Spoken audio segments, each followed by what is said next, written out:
Form 47 بنانے والے Peoples party کی کرپشن کا نوٹس لیں۔ آفاق احمد۔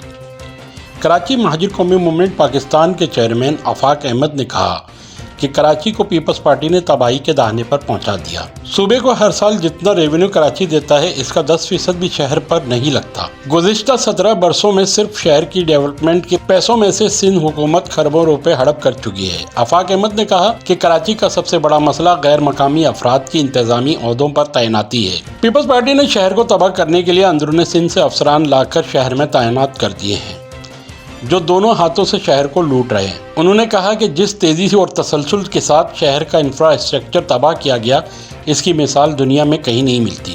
لیکن اس سے بھی زیادہ تکلیف دہ بات یہ ہے کہ جن لوگوں نے پیپلز پارٹی کا عذاب شہر اور صوبے پر مسلط کیا وہ خاموش تماشائی بنے ہوئے ہیں، جو نہ صرف شہر بلکہ ملک کے ساتھ دشمنی ہے، کیونکہ کراچی نہ صرف صوبے بلکہ ملک کو پالنے والا شہر ہے جس کی گود اجاڑی جا رہی ہے۔